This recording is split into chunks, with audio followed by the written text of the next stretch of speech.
देखिए क्या हो गया, संविधान, ओ यार क्या हो गया।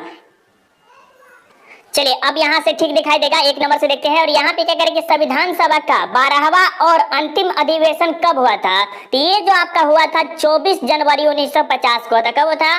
24 जनवरी 1950 को हुआ था। तो सी इसका बिल्कुल ही राइट आंसर है। यहाँ पर देखिएगा 2 नंबर प्रश्न में, और 2 नंबर में क्या कह रहा है कि भारतीय संविधान पूर्ण रूप से किस दिन लागू कर दिया गया था?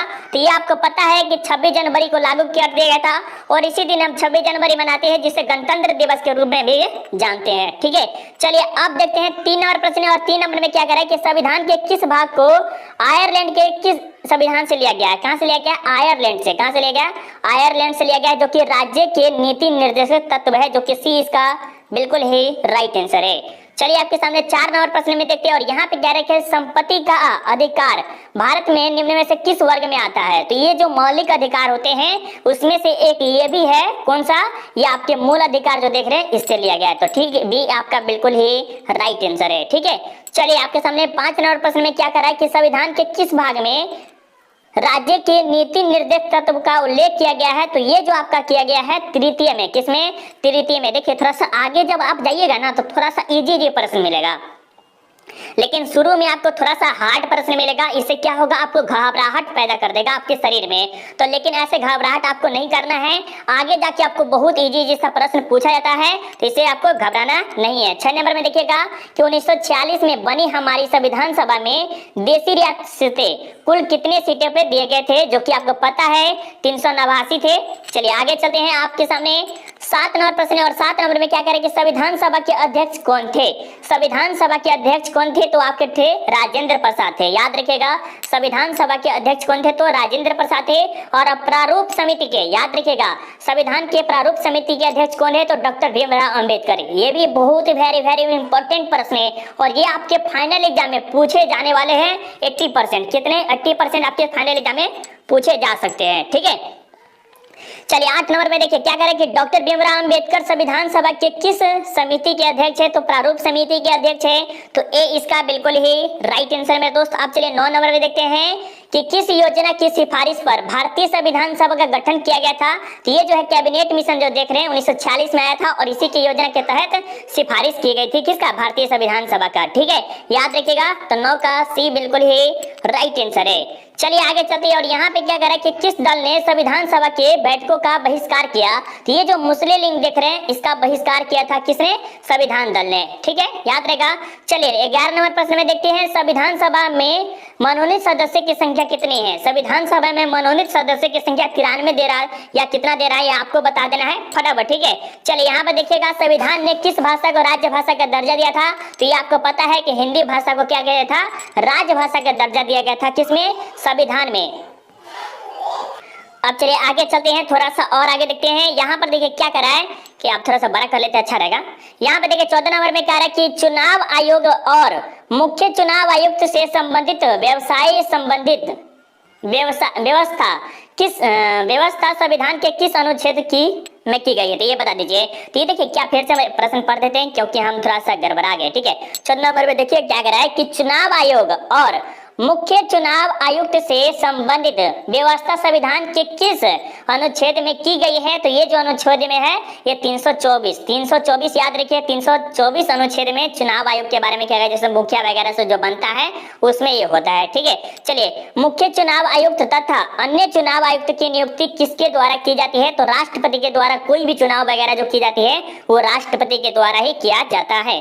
ठीक है, आगे चलिए आपके सामने 16 नंबर प्रश्न है। और यहाँ पे क्या करें कि मुख्य चुनाव आयुक्त का कार्यकाल कितने वर्ष का होता है? मुख्य चुनाव आयुक्त का कार्यकाल कितने वर्ष का होता है? तो 6 वर्ष 65 वर्ष की आयु तक जो भी पहले हो, मतलब उससे पहले होना चाहिए 6 वर्ष के। ठीक है, आगे चलिए आप 17 नंबर में देखते हैं। 17 नंबर है, 7 नंबर नहीं करिएगा। 17 नंबर कितना है? 17 नंबर याद रखिएगा। संविधान के किस अनुच्छेद के अंतर्गत मंत्री परिषद सामूहिक रूप से लोकसभा के प्रति उत्तरदायी है? तो ये जो आपके हैं अनुच्छेद 75 जो देख रहे हैं उसका उत्तरदायी है, जो कि मंत्री परिषद कहा जाता है। ठीक है, देखिए इसमें जो आपके हैं ना संविधान से और अनुच्छेद से सबसे ज्यादा प्रश्न पूछे जाते हैं, आर्टिकल से सबसे ज्यादा, और इससे तो पूछेगा कम से कम आपको 10 से 12 नंबर आपको जो है ना संविधान से भी ज्यादा पूछा जाता है। संविधान और अनुच्छेद से पूछा जाएगा, हर साल पूछा जाता है। चलिए यहाँ पर 18 नंबर में देखिए क्या कर रहा है कि भारतीय उपराष्ट्रपति का निर्वाचन किया जाता है। भारतीय उपराष्ट्रपति का निर्वाचन किसके द्वारा किया जाता है? तो संसद के दोनों सदनों के सदस्यों द्वारा। ठीक है, तो आपका डी बिल्कुल ही राइट आंसर है। चलिए मेरे दोस्त एक बात और बता देते हैं, किसी भी स्टूडेंट को पेड ग्रुप में ज्वाइन करना है तो 7542031831 आप कांटेक्ट करके ज्वाइन कर सकते हैं। और एमडी शाहजहां जो आपको दे हैं आंसर, ये देखिए आंसर लगाए हुए हैं, वो भी इस ग्रुप में ज्वाइन है, पेड ग्रुप में, और बहुत ही अच्छा लाया हुआ है। देखिए पूरा का पूरा वही बता रहे, वही आंसर बता रहे, देखिए कितना अच्छा लाया हुआ है। आप भी ला सकते हैं, ज्वाइन करना है तो कॉल कर सकते हैं। ठीक है, 19 नंबर में देखिए, राज्य की कार्यपालिका की शक्ति निहित है, तो किसके द्वारा? तो ये राज्यपाल के द्वारा निहित है, तो बी इसका बिल्कुल ही राइट आंसर होगा। चलिए दोनों सदनों की संयुक्त बैठक की अध्यक्षता कौन करेगा? इसमें कौन करता है? तो लोकसभा करता है, कि लोकसभा का अध्यक्ष करता है। आगे चले, यहाँ पर बताइएगा, यहाँ पर कुछ दिखाई नहीं दे रहा, थोड़ा सा आगे चलेंगे। राज्यसभा में कोरम क्या कह रहा है? राज्यसभा में कोरम के लिए निर्धारित सदस्य संख्या कितनी है? तो इसमें जो सदस्य संख्या होती है वो 25 होती है। कितनी होती है? 25 होती है। इस सब का डिफिनेशन हम बाद में देंगे, अभी आपको टाइम इस वीडियो में नहीं है ज्यादा देने का। 23 नंबर में देखिए, विधान परिषद के सदस्य का कार्यकाल कितना होता है? ये जो होता है 6 साल का होता है, ये आप याद रख लीजिएगा। ये जो बड़े बड़े पद के होते हैं वो 5 साल का होता है, लेकिन इसका 6 साल का होता है, बहुत का 5 साल का होता है। दोनों सदनों की संयुक्त बैठक की अध्यक्षता कौन करेगा? तो ये जो आपको अभी जस्ट बताए थे ना। चलिए यहाँ पर भी ये दोबारा रिपीटेशन प्रश्न आ गया ना, यहाँ पर कुछ नहीं दिखाई दे रहा है, यहाँ पर भी कुछ नहीं दिखाई दे रहा, क्या करें? चलिए थोड़ा सा और आगे चल लेते हैं, थोड़ा सा और यहाँ पर देख लेते हैं। निम्न से कौन से राज्य सूची का विषय नहीं है? तो यहाँ पर ये देख लीजिए, यहाँ पर ये दिखाई दे रहा है ना थोड़ा सा, 28 नंबर। चलिए 42वें संविधान संशोधन द्वारा किस विषय को समवर्ती सूची में जोड़ा गया है? 42वें संविधान संशोधन द्वारा किस विषय को किया गया था? जनसंख्या नियंत्रण को किया गया है संविधान के 42वें संशोधन में। ठीक है, ये भी याद रखिएगा, जनसंख्या जो नियंत्रण है उस पर नियंत्रण करने के लिए ये संविधान का लागू किया गया था। चलिए 29 नंबर में देखिए कि भारतीय संघ में एकात्मकता कौन लक्षण है? एकात्मकता का लक्षण कौन सा है? तो सभी है, क्योंकि एक हरी नागरिकता, अखिल भारतीय सेवाएं, निर्वाचन आयोग, ये जो सभी के सभी होते हैं, तो डी इसका बिल्कुल ही राइट आंसर है। यहाँ पर देखिएगा कि 73वें संविधान संशोधन के तहत पंचायती राज संस्थाओं का कार्यकाल कितने वर्ष का होता है? तो ये जो होता है मेरे दोस्त, ये 5 वर्ष का होता है, क्योंकि 2 वर्ष का कहीं नहीं होता है, 4 साल का भी नहीं होता, 3 साल का भी नहीं होता, लेकिन आपका लास्ट जो ऑप्शन बनता है 5 साल, तो वो जो होते हैं 5 साल का होता है पंचायती राज में। जो कि मुखिया वगैरह जो होते हैं वो 5 साल के नहीं सुनते कि 5 साल राज कर लेगा, उसके बाद ही नहीं कर पाएगा, वो बोला जाता है गाँव देहात में अगर जीत जाता है तो, और कोई कार्य वगैरह नहीं करते हैं। तो यहाँ पे क्या कह रहा है कि निम्न में से पंचायती राज के प्रबल समर्थक कौन थे? यहाँ पर बताइएगा, थोड़ा सा देखने में दिक्कत हो रहा है, जिसके लिए कोई दिक्कत नहीं। महात्मा गांधी है, सिद्धराज क्या है लिखा नहीं, राजीव गांधी, तो राइट आंसर जो आपका होगा डी होगा। ठीक है, चलिए यहाँ पे कह रहा है कि 73वें संविधान संशोधन द्वारा संविधान में कौन सी अनुसूची जोड़ी गई है? तो ये जो है 11वीं अनुसूची जोड़ी गई है, जो कि आपको याद रखना चाहिए। ठीक है, चलिए अब बात करते हैं भारत के संविधान में 42वां संविधान संशोधन किस वर्ष किया गया था? जो कि 1976। कब? 1976 में 42वां संविधान संशोधन किया गया था।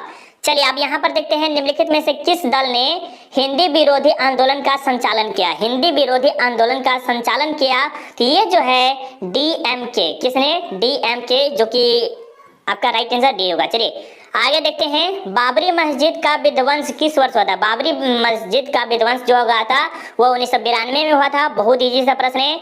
अब आगे चलेगा, यहाँ पर देखिए प्लेटो ने न्याय शब्द का प्रयोग किस अर्थ में किया था? तो ये राजनीतिक में किया होगा, क्योंकि कानूनी न्याय हो नहीं सकता है, आर्थिक न्याय नहीं हो सकता, नैतिक भी न्याय नहीं होगा। तो ये जो प्लेटो जो शब्द किया गया है वो राजनीतिक न्याय के लिए ही किया है, तो बी इसका बिल्कुल ही राइट आंसर है। चलिए थ्योरी ऑफ जस्टिस पुस्तक किसके द्वारा लिखा गया बता दीजिएगा।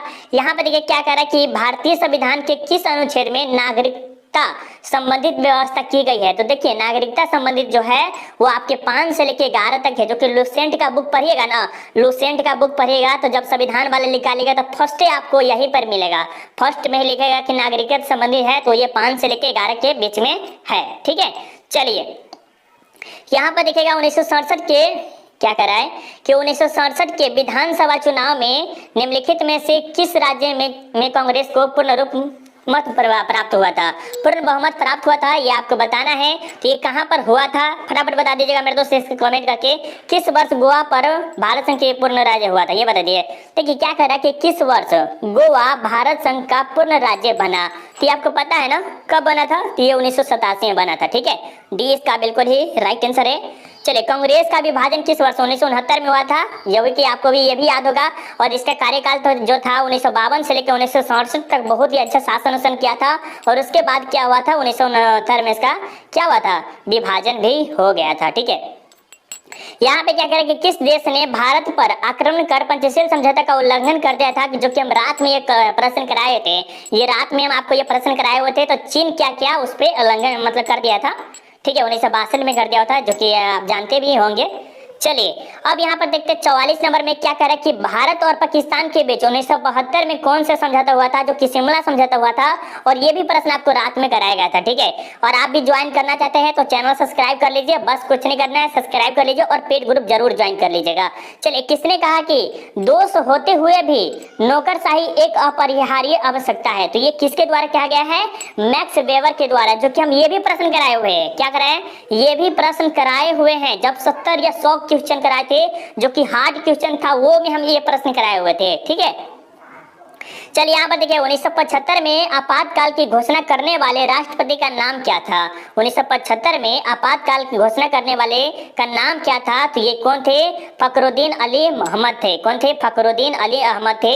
ये भी प्रश्न कराया गया। बोलेगा सर कैसे नहीं कराए, तो जब आप पॉलिटिकल साइंस का 4 से 5 क्लास कीजिए, ये आपको पक्का ये प्रश्न मिल जाएगा। ठीक है, चलिए शिवसेना किस राज्य का क्षेत्रीय दल है, तो ये भी आपको हम कराए थे, ये रात ही कराए थे। रात बड़ा बहुत ला रहा है यार, बहुत वाला। तो बी वाले का बिल्कुल ही राइट आंसर है, बी वाले का बिल्कुल ही राइट आंसर है। चलिए, मेघा पाटकर का नाम किस आंदोलन से जुड़ा है, तो ये आपको पता है, मेघा पाटकर जो है नर्मदा बचाओ से जुड़ा हुआ है, तो ए इसका बिल्कुल ही राइट आंसर है। यहाँ बताइए किस संविधान संशोधन के द्वारा पंचायतों में महिलाओं का आरक्षण प्रदान किया गया है, तो ये जो है 73वां और 74वां में जो है ग्राम से संबंधित है। किससे संबंधित है, यहाँ पर आपको पंचायत दिया है और यहाँ पर 74वां जब रहेगा तो ग्राम से संबंधित है। मेरे दोस्त थोड़ा सा हम फास्ट करें क्योंकि मुझे बोलने में दिक्कत हो रहा है, और यहाँ पर हम क्या करें, थोड़ा सा फास्ट क्लास ले रहे हैं क्योंकि 100 MCQ है, और 100 का मतलब क्या होगा, 2 घंटा 1 घंटा लगेगा। तो हम जितना जल्दी हो सके उतना हम जल्दी काम कर रहे हैं। ठीक है, यहाँ पे क्या करेंगे, बहुजन समाज पार्टी के संस्थापक कौन थे। बहुजन समाज पार्टी के संस्थापक कौन थे, तो ये जो थे काशीराम थे। याद रखिएगा, निम्नलिखित में से कौन एक गुट निरपेक्ष आंदोलन के जनक नहीं है, तो ये जो आपके हैं कौन है मेरे दोस्त, ये कौन है आपको बताना है। ये जो अराफत देख रहे हैं ये नहीं है, कौन है, अराफत जो है वो गुट निरपेक्ष आंदोलन के जनक नहीं है, तो बी आपका बिल्कुल ही राइट आंसर है। आगे चलेगा, यहाँ पर देखिए क्या कर रहा है, यहाँ पर दिखाई नहीं दे रहा है। एशिया का कौन सा देश G8 समूह का सदस्य है, G8 समूह का सदस्य है, तो जापान जो देख रहे हैं वही सदस्य समूह है। चलिए, आसियान को मुक्त व्यापार, देखिए क्या कर रहा है, आसियान को मुक्त व्यापार क्षेत्र बनाने का निर्णय कब लिया गया था, तो ये जो लिया गया था 2004 में लिया गया था ना, तो 2003 दिया। चलिए 2003 भी मार देते हैं। चलिए, दक्षेश में कुल कितने देश शामिल है, दक्षेश में कुल कितने देश शामिल थे, तो पहले 7 थे। याद रखिएगा, पहले 7 थे, लेकिन बाद में क्या हुआ, 8 हो गया, कौन, अफगानिस्तान जुड़ गया, तो 8 आपका बिल्कुल ही राइट आंसर होगा डी। और ये भी प्रश्न बहुत बार पढ़ाए हैं, ये प्रश्न बहुत बार पढ़ाए हैं। ठीक है, यहाँ पर देखिएगा, मानवाधिकार दिवस, मानवाधिकार परिषद की स्थापना कब थी, ये प्रश्न नहीं पढ़ाए हुए, छोड़िए। और यहाँ पर देखिए आगे चलते हैं। यहाँ पर देखिए, यहाँ पर क्या कह रहा है कि भूमंडलीकरण किस विचारधारा पर टिका है, तो उदारवाद पे टिका हुआ है, जो कि आप सबकी कमेंट में बोले हुए थे कि भूमंडलीकरण किस विचारधारा पर, तो बहुत आदमी क्या बताए थे, उदारवाद, और बहुत आदमी समाजवाद, और बहुत आदमी साम्यवाद बताए थे, लेकिन अधिकतर जो बच्चे बताए थे वो उदारवाद बताए थे, लेकिन बिल्कुल ही राइट आंसर बताए हुए थे। ठीक है, चलिए 2012 में किस भारतीय को अंतर्राष्ट्रीय न्यायालय का जज चुना गया था, तो इसका कमेंट करके जरूर बताइएगा। अब आगे चलते हैं, सार्क का मुख्यालय कहाँ है, सार्क का मुख्यालय कहाँ है, काठमांडू है। ये भी प्रश्न बताए थे, सार्क की स्थापना 1985 में हुई थी, राइट, ये भी प्रश्न पढ़ाए थे। गुट निरपेक्ष आंदोलन के प्रथम क्या करें, गुट निरपेक्ष देखिए भारत की तरफ से तो जवाहरलाल नेहरू थे गुट निरपेक्ष आंदोलन में, तो आपका बिल्कुल ही राइट आंसर क्या होगा, जवाहरलाल नेहरू। किसके, 62 नंबर का जवाहरलाल नेहरू, याद कर लीजिएगा। भारत में दल बदल विरोध से संबंधित कानून कब बना, तो ये जो बना था 1985 में बना हुआ था। आगे में चलिए, ये प्रश्न नहीं दिखाई दे रहा, क्या करें, जनता पार्टी के शासनकाल में भारत के प्रधानमंत्री कौन थे, तो ये जो थे मोरारजी देसाई थे, तो सी इसका बिल्कुल ही राइट आंसर है। किस वर्ष श्रीमती इंदिरा गांधी के शासनकाल में आपातकाल की घोषणा की थी? 1975 में, जो कि 21 महीने तक चले थे। कितना? 21 महीना तक चला हुआ था और ये आपको याद भी होगा ना? याद है। और इस समय जयप्रकाश नारायण भी थे। चलिए यहाँ पर देखते हैं 67 नंबर की, भारत के संविधान में पहला संविधान संशोधन किस वर्ष होता? पहला संविधान संशोधन जो हुआ था वो 1951 में होता। राइट। चलिए ताशकंद समझौता कब हुआ था? तो 1966 में, जो कि रात वाला प्रश्न है। देखिए रात में सभी, देखिए रात जो क्लास कराए थे ना, तो उसमें से कम 10 प्रश्न लड़ा है, 10 प्रश्न प्लस लड़ा है, जिसमें कितने प्रश्न, 50 प्रश्न में 10 प्रश्न लड़ गया। सोचे कितनी अच्छी बात है। मान लीजिए हम 500 प्रश्न करा दिए तो आपका बोर्ड एग्जाम तो यूं ही फाइनल हो जाएगा। तो जरूर ज्वाइन कीजिए, जरूर ज्वाइन कीजिएगा मेरे दोस्त। ठीक है।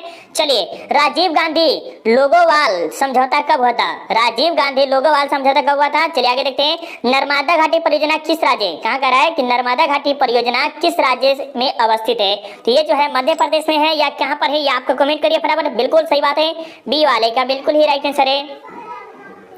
यहाँ पे क्या कह रहा है? यहाँ पर क्या कह रहा है कि अनुसूचित जाति संघ की स्थापना किसने की थी? अनुसूचित भीमराव अम्बेडकर किए थे। राइट। चलिए यहाँ पर देखिएगा, निम्नलिखित में से कौन, यहाँ पर थोड़ा सा मिस्टेक हो जाता है क्या, निम्नलिखित में से कौन अन्य पिछड़े जाति श्रेणी में आता है? तो ये जो आपका सभी के सभी है, अनुसूचित जाति हो गया, अनुसूचित जनजाति हो गया, ये तो आपका राइट आंसर क्या होगा? डी होगा। थोड़ा सा और बचा है, थोड़ा सा और कर लेते हैं, थोड़ा सा जल्दी जल्दी कर लेंगे तो अच्छा रहेगा। क्या भारत में गठबंधन की सरकार के पहले प्रधानमंत्री निम्न में से कौन थे? भारत में गठबंधन की जब सरकार बनी थी तो सबसे पहले जो प्रधानमंत्री थे अटल बिहारी वाजपेयी जी थे। ठीक है। काका का लेकर आयोग कब हुआ था? काका का लेकर जो आयोग होता है ये हमको खुद आप बता दीजिएगा। चलिए संयुक्त राष्ट्र संघ के प्रथम एशियाई महासचिव कौन थे? संयुक्त राज्य संघ के, ये भी प्रश्न आपको जब कराए होंगे, ये रात वाला प्रश्न नहीं है बट दूसरे दिन वाला प्रश्न में ये आया हुआ है कि संयुक्त राष्ट्र संघ के प्रथम महासचिव कौन थे? तो यू थान थे। कौन थे? यू थान थे। तो बी इसका बिल्कुल ही राइट आंसर है मेरे दोस्त। ठीक है। चलिए यहाँ पे क्या करें कि मुक्त व्यापार का अर्थ निम्नलिखित में से कौन सा है? तो देखिए मुक्त व्यापार का क्या होता है? कर मुक्त लेन देन होना चाहिए, मतलब कि कोई पैसा वैसा नहीं लेना चाहिए, सरकारी प्रतिनिधि मुक्त होना चाहिए, इच्छा अनुसार व्यापार करना चाहिए, जैसे एक स्थान से दूसरे स्थान बिना कोई रुकावट के कर सकते हैं। तो इसमें जो राइट आंसर क्या होना चाहिए? डी 100% राइट आंसर है। ठीक है। चलिए सोवियत संघ में साम्यवादी शासन की स्थापना कब की थी? तो 1917 में की गई थी। आपका बी ए बिल्कुल ही राइट आंसर है। हिरोशिमा और नागासाकी पर परमाणु बम जब गिराया गया था 1945 में गिराया गया था। कब गिराया था? 1945 में। नागासाकी और हिरोशिमा पर जो परमाणु बम गिराया गया था वो 1945 में गिराया गया था। मार्शल योजना कब शुरू हुई थी? तो 1948 में शुरू हुई थी। और ये भी प्रश्न मेरे दोस्त, ये भी प्रश्न जो देख रहे हैं ये भी प्रश्न पढ़ाए हुए हैं और यहीं पर बात करें ये भी प्रश्न आपको पढ़ाए हुए हैं। ठीक है। चलिए आगे चलते हैं। सोवियत संघ द्वारा बर्लिन की दीवार कब नाकेबंदी कब की? तो 1948 में। ये भी प्रश्न पढ़ाए हुए हैं। ठीक है। और यहाँ पे देखिए दूसरा विश्व युद्ध कब से कब तक चला था? तो 1939 से लेकर 1945 तक चला था। तो बी बिल्कुल ही राइट आंसर है। तो ये भी प्रश्न पढ़ाए हुए हैं, ये भी प्रश्न जो देख रहे हैं ये भी पढ़ाए हुए। बोल्शेविक क्रांति जो कि 1917 में हुआ था, कब हुआ था?